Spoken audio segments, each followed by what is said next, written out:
Hello, thank you for joining us today. Thank you for joining the Rapid Change Management webinar series, episode number 10. And this is the Language of Finance Essentials for HR Pros.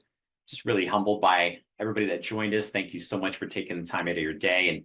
And hopefully there's something good nuggets to take away from this. I am Brenan German. I'm president of Right Talent, and I'll be your host today.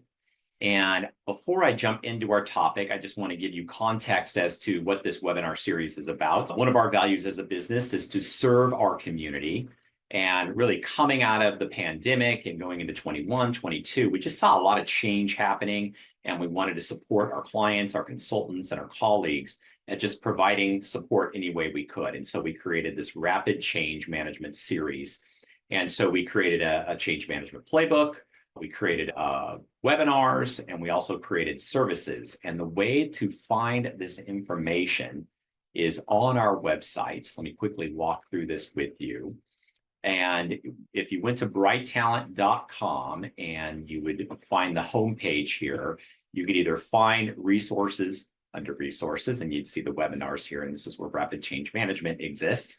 Or we try to make it easy and just click this green banner that takes you to the Rapid Change Management series. When you get on the Rapid Change Management series landing page, you'll see we have it segmented in 3 parts. We've got the Rapid Change Management Playbook that is free for download, and it's going to have all different tips and materials and templates when you're trying to develop and implement new programs or change within your organization. We obviously created the webinar series, and that's what you're attending today.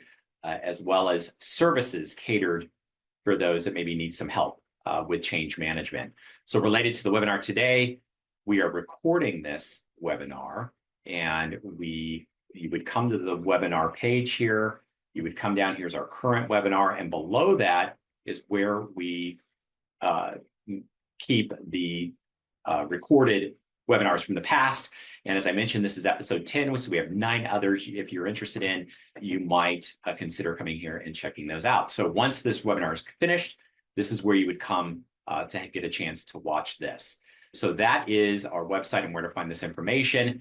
In terms of this webinar series, we try to keep it short and concise. It's going to be 30 minutes in length. I'm going to walk you through some slides and things for about 20, 25 minutes, and then we'll have a chance to do Q&A at the end. And then, as I mentioned, post-webinar, you will be notified once that webinar is published in the next 1 to 2 weeks.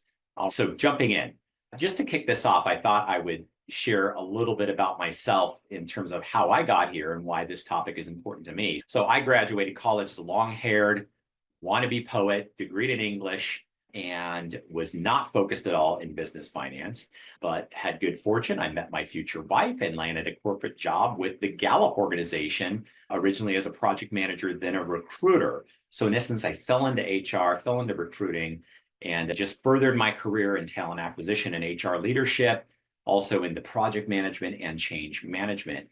And I got good at building programs and implementing programs and understood statistical analysis and cost expenses and such, but really didn't understand business finance. And it hit a bit of a roadblock when I joined Black & Decker. I was director of HR and talent acquisition, supporting the CFO and her team. And I embarrassed myself a few times in the CFO team's meetings with my obvious lack of finance knowledge, or I left those meetings not really understanding what was said in the meeting, which was frustrating for me. So I went back to junior college, took Accounting 101 again, learned the basics, and which really helped me get more connected and plugged in with the team. But shortly after that, I was laid off from Black & Decker during the Great Recession, started consulting, started this business. So here I am 14 years later, running a business. And thankfully, I had taken that Accounting 101 class to help me with the principles to now. And really, in that 14 years, I've learned so much more about business finance and how to run a business. And as I talked with other HR colleagues, they've admitted the same. They got into HR because they're people, they're not necessarily math people. And so they haven't really learned as much about business finance as maybe they had hoped. So this is where I saw this opportunity. This was the inspiration for today's webinar. So the language of finance, essentials for HR pros. And listen, we're all in this together. And I think we're here to help one another. And so I'm going to share my screen here, I have a PowerPoint presentation I've created. So more of in a traditional webinar format. And let me move into presentation mode so we can jump right into it. And here's the agenda. I've got some ground rules. I'm going to go through some basic training. We'll get into the difference of cash versus accrual. We'll cover some other key words. Then we're going to start bridging the gap between HR and finance to help you connect the dots of how to bridge that gap between the two, and then build our business case. And then we'll get into the Q&A towards the end. So ground rules, as I mentioned, this session's being recorded. However, it's a lockdown webinar, meaning we're not going to interact at all other than the Q&A. We do have the Q&A open. So as I'm presenting and you have questions, just enter those questions into the Q&A and I will answer those at the end. And please know there are no stupid questions, and I feel curiosity is a strength. So this is an opportunity to get it out there, and hopefully each of you take away a little something from this webinar. All right, so jumping right into it, the basic training, and we're going to get right into what is called the P&L statement, the profit and loss statement. It's also called the income statement. It can be confusing. That word income is used in a couple of different ways. This is called an income statement, ultimately, which shows the net income, but it's also, I refer to it more as a P&L statement, profit and loss statement. This is essential to understanding business finance. There's balance sheets, there's other ways to look at finance, but in terms of running the day-to-day and understanding where HR fits and how we can help with revenue and profit, this is the statement that you want to become familiar with. And really, when you look at it, you're going to have revenue or income here. This is what we call the top line. So this would be gross revenue. This would be the cost of goods sold, and this would be gross profit. And then below that is going to be operating expenses or OpEx, and pretty much anything that goes into running the business is going to be under expenses. So this is just a very condensed short statement. Often these statements are much longer. And to get to net income in terms of the actual profit of the business, net profit of the business, we would take our gross profit minus expenses equals our net income. So this is often referred to as the top line. This is often referred to as the bottom line. Now, if we dive in a little deeper to the top line, revenue is basically where your company is making money. So every product sold, every piece of software sold, every service sold, this is what's coming in. And there's different ways that this top line is impacted. So we have sales income. For example, I just put 3 million. And maybe there's some commission income in the type of business that you run. And there's us outside of what we consider a normal sales income, there was some commission that came in. That's where this would show up. But perhaps we had to credit back some of our services. That's where this would show up. And so we're having the total sales income show up here as gross revenue. And so total income is gross revenue. So that would be the total income. All of this equals just a little over 3 million. Now, cost of goods sold, to get to gross profit, we have to subtract cost of goods sold from gross revenue. And cost of goods sold is all those things inside the business related to generating the gross revenue. In this case, this is subcontracted services. It could be maybe materials, logistics, and manufacturing. It could be sales, actual commissions paid there. So this is where the cost of goods sold. And for each business you're in, it's going to be run perhaps similarly, but different. So it just depends on industry. But this is the cost of goods sold. So now to get to the gross profit, we minus total income minus total cost of goods sold equals gross profit. And this is an important measurement because this is what's ultimately driving the success of the business. Because what we want to understand is, what is our gross profit margin ratio? And you're going to get that by dividing gross profit by gross revenue. And that's going to give you your gross profit margin ratio. In this case, we're showing 35%, which is a healthy gross profit margin ratio for the service industry.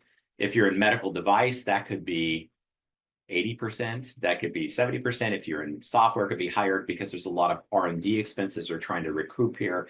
That's why profit margins are much higher versus, let's say, a service industry like we're showing here.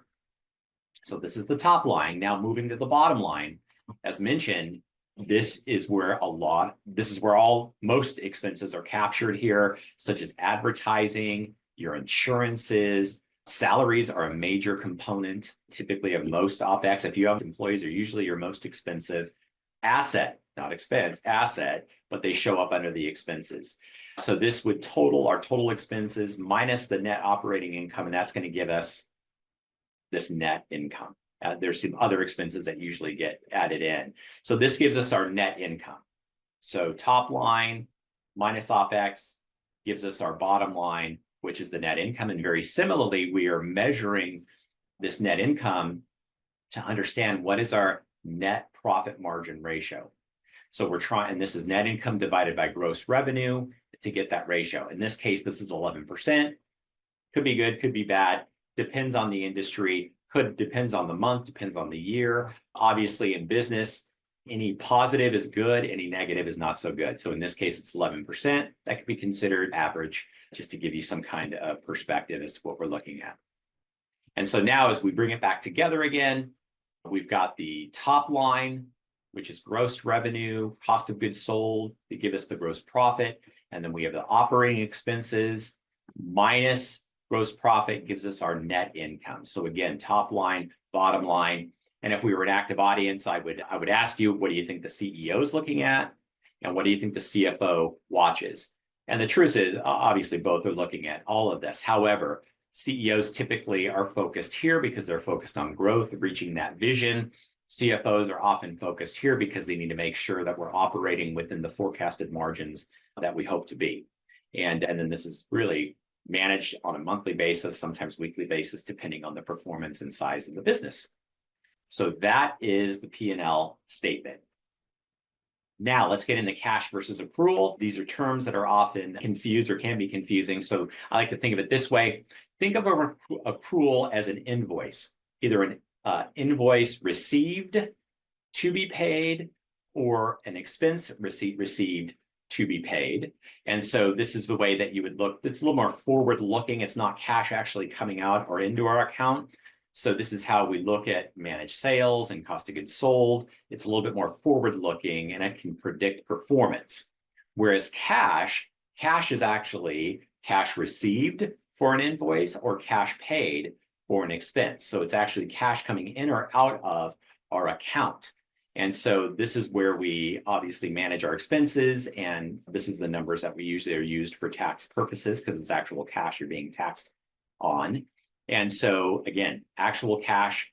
And then as everyone says, cash is king. So this is where we watch cash flow very closely. So this is accrual versus cash to give you perspective on what both of those definitions are. So here are some other keywords that we're just reviewing, but just want to make sure that this makes sense. So we have gross revenue, cost of goods sold, gross profit margin, operating expenses, net income margin, cash, and accrual. And then I was saying, where does HR live in the P&L statement? HR budget lives here under OpEx, but like I say, we're an asset management function, not strictly a cost center. So even though we're here, we're trying to get to where we impact, show the business leaders where we impact them under gross revenue, gross profit, which we'll talk about now. And so bridging the gap. So it's important to understand, how does HR and finance learn to communicate with each other? And I think if it's going to fall on us, on HR, to make this happen, the first thing we have to do is we have to understand, how does our organization make money? We have to understand that. If you don't know how your organization makes money, go figure that out. And this will help you understand then how HR is going to impact the business. And then the sub bullets here are, once we understand that, then we can rethink our metrics and our mission statements of our programs, connect this to the business performance. We need to understand the financials or sales or profit goals to find that connection. How are we impacting that? Part of the challenge is, where do we go get that information? Public companies, you're in a great position because they have to publish their financials. So you could just go to your company's website, go into investor relations, and you're going to find the financials published there. It gets a little harder for private companies. Usually CEOs, CFOs hold their financials close to the vest. So if you have one of those, if you're working for one of those private companies that they don't publish their financials, one would be just let them know why you want them. You're trying to build metrics to show how the HR programs tie to these metrics. If they're unwilling to give you that data, then maybe ask, could I know what the gross profit is, or what the net income is, or what are our sales or profit targets? Just you're trying to find a metric to latch onto how your HR programs are able to influence those numbers. So it's a little trickier with private, and I'd be happy after we're done here, or if you're watching this even on demand, reach out to me. I'd love to just chat with you to see if we can figure out a way for you to get those numbers. So now once we get those numbers, it's important to merge the language of finance and HR to show the financial impact. And there's really a couple of different ways we could do this. One is employee engagement. It impacts company performance. So pretty simple understanding, higher employee engagement results in 2.5 times more revenue growth per Gallup and 23% more profitability. So those are big numbers when you were to take some financials and plug those in. So higher employee engagement is very important. Whereas turnover metrics can be both qualitative and quantitative, are a rearview mirror. We are understanding what our loss is. And then unfortunately, higher turnover or higher engagement is a good thing. Higher turnover is not a good thing. I think we all know that, but we have to show why. Loss of skills going out the door, the cost of replacement for people coming in, the cost of training for people coming in, you're losing that knowledge and experience. So when your turnover is high, you are losing the opportunity for higher employee engagement. And so we've got to figure out, when we look at turnover metrics, why are people leaving and how do we connect this to the financial performance? And so show the benefit of driving down turnover metrics, show the benefit of the HR programs that are going to retain and engage people. And that's true of software and training investments. So related to that, you want to show what the ROI is going to be, not just simply we need more efficiencies, not just simply we need to be compliant, which are all important, but it's going to really resonate with the CEO, CFO when you are connecting that to the financials. And one of the easier ways to do that I have found is either revenue or profit per employee. So if we could somehow get that number, and I really like profit per employee, because as we shared, that's what's driving our OpEx. If we can really impact that profit per employee, that's really meaningful. In the least, hopefully you can get that number, so then you can really show the value of the programs you're putting in place. Okay, so in terms of building the business case, so as I shared, there's 2 slides here that are leading into each other. What I just shared with you is basically connecting the dots there, and ultimately we're building the business case to help HR become better business leaders. So we want to become business leaders that are leading HR, right? And we want to be perceived as that. And so we need to tell a story, right?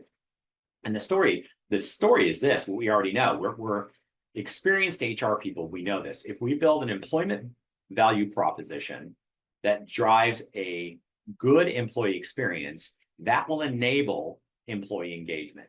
So these are the 3 legs of the stool that really can connect people practices to financial performance. And here's how we're going to do it, because we don't need more metrics. We already have enough metrics. We just need to know how to tell the story. So for example, to build this business case, if we know the average cost of, and this is being conservative, if we know the average cost of turnover is 18% of an employee's salary, and the average cost of disengaged employees is 18% of an employee's salary, the business case is really made for us, because if we're not putting the money in employee engagement here, we're going to be spending it here in turnover anyways. So why not build the business case to invest it here to move productivity up, which is going to impact both profitability and revenue exponentially versus the lost expense of turnover. So in your own culture and way with your business, if we can build the business case to say this is going to have financial impact if we invest here versus paying it here. And there's no way of escaping it, because if they don't pay it here, they're still paying it here. And that's the business case. We want to share with them, not paying it here doesn't mean you're saving. You're not saving, you're spending still, but let's do it here because this has exponential gain. So that's the business case. We need to invest in the employee experience to drive down turnover and increase engagement. And then we've got to figure out, how do we build our own P&L statement, right? How do we build our own statement to show how well we are functioning as a business unit supporting the business financial performance? So that's where we're building the business case. Again, I'd love to talk to any of you about it as you go down this path. It's something that I am passionate about. So moving to Q&A, I'm going to stop sharing and start looking at, so EBITDA. So what is EBITDA? So that's a common question I get. So EBITDA stands for earnings before interest, taxes, depreciation, and amortization. And so basically, if we're looking at that operation expense section on the P&L, inside of that is different generally accepted accounting principles to depreciate assets. So for example, if you have a fleet of trucks, or if you've got all your computer equipment, those assets have been paid for, and then you're depreciating them on a regular basis, and that cost is showing up under the operating expense. But if you've got somebody looking at the actual value of the business, they want to take out that kind of accounting, because it's not really, the expenses are higher than what the actual earnings are. So we want to understand what are earnings before all these accounting practices go into play. And so that'll give us a truer look at truly what gross revenue is minus COGS, gross profit, and net income versus those other operating expenses. So that's what EBITDA means. And it's obviously used when people are evaluating companies to purchase or evaluating companies for worth. And that's what EBITDA means. And the next question is, how do we create legitimacy around HR metrics outside standard finance metrics? Sometimes finance discounts the metrics. So my response there is, this is an opportunity for you to go meet with whatever key finance person you have, whether it's the financial analyst, whether it's director of finance, CFO, bring your HR metrics to them. Sit down, talk about business finance, figure out a way that they're able to help you tie the financial numbers to those HR metrics so that you have a common understanding of how you're impacting the business. And that's obviously building buy-in, it's giving you that financial connection, and it's helping you understand how you're truly building building those programs that connect to the financial performance of the business, which is essential. So I think that's all the questions. So that's going to wrap up our webinar. I just want to thank you for joining us today. I'm grateful you took the time. Again, this is recorded, and this will be uploaded for on-demand viewing in the next 1 to 2 weeks. You will be notified, and do not hesitate to reach out to us if you have any questions or need anything else. And also just visit our website, brighttalent.com, for additional information. Thank you, everybody, for joining me. It was a pleasure. Good luck and take care.